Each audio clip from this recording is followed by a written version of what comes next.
ಸನ್ಯಾಸಿಗಳಂದ್ರೆ ಹೆಂಗ ಒಬ್ಬರೇ ಇರಬೇಕಾಗುತ್ತೆ. ಆದ್ರೆ ನಿಮ್ದು ಹಂಗಲ್ಲ, ಎಲ್ಲ ಬಂಧು ಬಳಗ ಅದು ಇದು 108 ಹಗ್ಗ ಹಚ್ಚಿ ಕಟ್ಟಿರ್ತಾರೆ. ನೀವು ಅಲ್ಲೇ ಬಹಳ ಪ್ರಿಯ ಅನಿಸ್ತದ. ಮೊಮ್ಮಕ್ಕಳ ಮುಖ ನೋಡಿ ಹತ್ತವ್ರು ಯಾರದಾರ, ಆ ಹುಡುಗರು ಹತ್ತರು ನೀವು ಅದನ್ನ ಎತ್ಕೊಂಡು ಆಡಿಸ್ತೀರಿ, ಸಂತೋಷ ಪಡ್ತೀರಿ. ಮೊಮ್ಮಕ್ಕಳ ಮುಖ ನೋಡಿ ಅಷ್ಟು ಸಂತೋಷ ಪಡ್ತೀರಿ. ಅದಕ್ಕ ಪ್ರೇಯ ಅಂತ ಕರೆದ್ರು, ಪ್ರಪಂಚ ಅಂತ ಕರೆದ್ರು ಅದಕ್ಕೆ. ಅದೇ ಗುರುಗಳ ಜ್ಞಾನದಾಯಕವಾದ ಮುಖವನ್ನ ನೋಡಿ ನಾವು ಸಂತೋಷ ಪಟ್ಟಿವಿ ಅಂದ್ರೆ ಅದೇ ಶ್ರೇಯ. ಹೋಗಿ ಮಾವನ ಕಾಲು ಮುಟ್ಟಿ ನಮಸ್ಕಾರ ಮಾಡಿದ ಅಂದ್ರ ಅದು ಪ್ರೇಯೋ ಮಾರ್ಗ, ಪ್ರಪಂಚದ ಮಾರ್ಗ. ಮಾವೇನ ಆಶೀರ್ವಾದ ಮಾಡ್ತಾನ, ಆತಪ್ಪ ಚಲೋ 4 ಮಕ್ಕಳಾಗ್ಲಿ ಅಂತ ಹೇಳ್ತಾನ.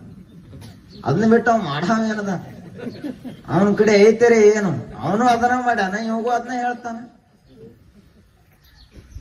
ಗುರುಗಳ ಕಡೆಗೆ ಬಂದು ಗುರುಗಳ ಪಾದಕ್ಕೆ ಹಣೆ ಹಚ್ಚಿ ನಮಸ್ಕಾರ ಮಾಡಿದಾಗ ಗುರುಗಳೇನು ಹೇಳ್ತಾರೆ? ಆತ್ಮ ಕಲ್ಯಾಣ ಆಗಲಿಪ್ಪ ನಿಂದು, ನಿನ್ನ ಜನ್ಮ ಜನ್ಮಾಂತರದ ಪಾಪಗಳೆಲ್ಲ ಕಳೆದು ನೀನೊಬ್ಬ ಶಿವಯೋಗಿಯಾಗು ಅಂತ ಆಶೀರ್ವಾದ ಮಾಡ್ತಾರೆ ಗುರುಗಳು.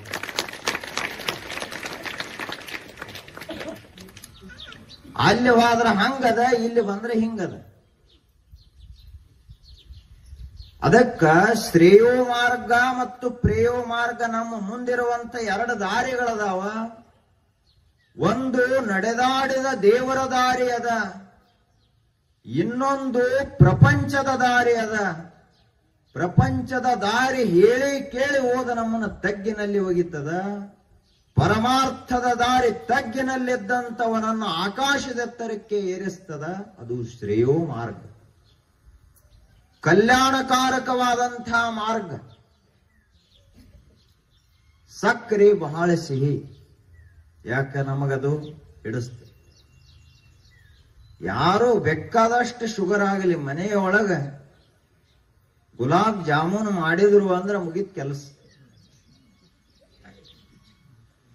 ಅದರ ಹೆಸರು ಕೇಳಿದ್ರನ ನಾಲಿಗೊಳಗೆ ನೀರು ಬರುವಾಗ ಇನ್ನು ಮನ್ಯಾಗ ಅದರ ವಾಸ ಬಡದ ಬಳಕ ಸುತ್ತಮುತ್ತ ಎಲ್ಲರೂ ಕೂತ ತಿನ್ನಾಗ ಇವ ಒಬ್ಬನೇ ಯಾಕೆ ಬೇವಿನ ರಸ ಕುಡಿತಾನ?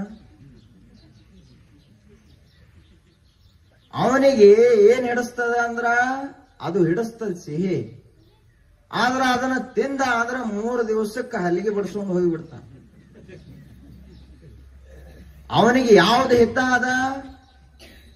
ಅವ ಆ ಸಿಹಿ ತಿನ್ನೋದ್ರೊಳಗ ಅವನ ಹಿತ ಇಲ್ಲ. ಔಷಧ ತಗೊಂಡ ಅಂದ್ರ ಅವಾಗ ಅವನ ಆರೋಗ್ಯ ಸುಧಾರಣೆ ಆಕೋತ ಹೋಗುತ್ತದೆ. ಆದ್ರೂ ಸಾಮಾನ್ಯವಾಗಿ ನಮಗೆ ಹಿಡಿಸೋ ಮಾರ್ಗ ಯಾವುದು? 2ರಲ್ಲಿ ಪ್ರಪಂಚದ ಮಾರ್ಗವೇ ಹಿಡಿಸ್ತದೆ. ಏನಾಗಲಿ ಬೇಕಾದಷ್ಟಾಗಲಿ ಪ್ರಪಂಚದೊಳಗ ತಾಪ ಆದ್ರೂ ಬಿಟ್ಟ ಇಲ್ಲೇ ಒಂದು ಮಠ ಅದ, ಅಪೋಳ ನಡೆದಾಡಿದ ಜಾಗದ, ಚನ್ನಬಸವಣ್ಣನವರು ಬಂದು ಹೋದ ಸ್ಥಳ ಅದ, ಅಂಥ ತೀರ್ಥಕ್ಷೇತ್ರ ಅದ, ಸ್ವಲ್ಪ ಹೋಗಿ ಅಲ್ಲೇ 1 ತಿಂಗಳಾನುಗಟ್ಲೆ ಇದ್ದು ಅನುಷ್ಠಾನ ಮಾಡೋನು ಒಬ್ಬರೇ. ಇದ 1 ತಾಸು ಮುಂಜಾನೆ ಬರ್ಬೇಕಂದ್ರ ಇದೇನೋ ಗುರುಗಳಿಗೆ ನಾವು ಉಪಕಾರ ಮಾಡಿದಂಗಂತ ಬಂದಿರ್ತೀರಿ ನೀವು, ನಿಮ್ಮ ಕಲ್ಯಾಣಕ್ಕಲ್ಲ. ನಾವು ಬಂದೇವಂದ್ರೆ ಗುರುಗಳು ಸುಮ್ಮ ನಮ್ಮ ಸಲುವಾಗಿ ಹೇಳ್ತಾರಂತ. ಆದರೆ ನಿಜವಾಗಿಯೂ ವಿಚಾರ ಮಾಡಿದ್ರ ನಮ್ಮಲ್ಲಿ ಮೂಲತಃ ನಮ್ಮಲ್ಲಿ ಅದು ಹುಟ್ಟಬೇಕು ಆಧ್ಯಾತ್ಮಿಕ ಆಸಕ್ತಿ. ನಾವ್ಯಾರೂ ಕೂಡ ಪ್ರಪಂಚಕ್ಕಾಗಿ ಬಂದಂಥವರಲ್ಲ. ನಮ್ಮ ಮೂಲ ಸ್ವಭಾವ ಅದು ಪ್ರಪಂಚ ಅಲ್ಲ. ಸ್ವಭಾವೋ ಅಧ್ಯಾತ್ಮ ಮುಚ್ಚತೆ.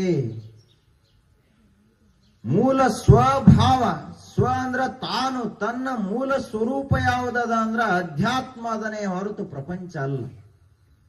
ಆತ್ಮನಿಗೆ ಹೆಂಡತಿಲ್ಲ, ಮಕ್ಕಳಿಲ್ಲ, ಬಂಧುಗಳಿಗಿಲ್ಲ, ಇಂಥ ಒಂದು ಊರಿಲ್ಲ, ಕುಲ ಇಲ್ಲ, ಗೋತ್ರ ಇಲ್ಲ, ಹುಟ್ಟುವುದಿಲ್ಲ, ಸಾಯುವುದಿಲ್ಲ, ಬಾಲ್ಯ ಯೌವನ ವೃದ್ಧಾಪ್ಯಾದಿ ಅವಸ್ಥೆಗಳಿಲ್ಲ, ಏನೇನೂ ಇಲ್ಲ. ಅವ ಯಾರು ಅಂತ ಕೇಳಿದ್ರೆ ಆತ್ಮ ಅತ್ಯಂತ ಶುದ್ಧ, ಅವನಿಗೇನೂ ಇಲ್ಲ. ಅದು ನಮ್ಮ ಮೂಲ ಸ್ವಭಾವ ಅದ. ಅದನ್ನ ತಿಳ್ಕೊಳಕ್ ಹೋಗಬೇಕು, ಅದನ್ನ ತಿಳಿಯಬೇಕು. ಅದು ನಮ್ಮ ಜೀವನದ ಪರಮ ಆದ್ಯ ಕರ್ತವ್ಯ ಅಂತ ಋಷಿಮುನಿಗಳು ಹೇಳಿದ್ರು. ನಮಗ ಮಹಾತ್ಮರಿಗೆ ಒಂದು ದೊಡ್ಡ ವ್ಯತ್ಯಾಸ, ಅವರು ಮೊದಲ ಪರಮಾರ್ಥವನ್ನೇ ಮೊದಲು ಮಾಡಿದರು. ಅವರು ಮಹರ್ಷಿಗಳು, ಶರಣರು. ನಾವು ಮೊದಲ ಪ್ರಪಂಚ ಮಾಡಿ ಆ ಬಳಿಕ ಮುಂದೆ ಸಮಯ ಉಳಿತಂದ್ರ ಪ್ರವಚನ ಕೇಳಕ್ ಹೋಗುದು. ಎಲ್ಲಾ ಮನೆಯೊಳಗ ಮೊದಲ ಮಕ್ಕಳ ವ್ಯವಸ್ಥೆ ಆಗಬೇಕು, ಮೊಮ್ಮಕ್ಕಳ ವ್ಯವಸ್ಥೆ ಆಗಬೇಕು, ಎಲ್ಲಾರ ವ್ಯವಸ್ಥೆ ಆದ ಬಳಿಕ ಮನೆ ಕಸ ಹೊಡೆದು ಬಾಂಡೆ ತೊಳೆದು ಎಲ್ಲ ಆಗಿ ಮುಂದೆ ಸಮಯ ಉಳಿತಂದ್ರೆ ಈ ಕಡೆ ಬರೋದು. ಇರ್ಲಿಲ್ಲ ಅಂದ್ರೆ ಮುಗಿತ್ ಕೆಲಸ.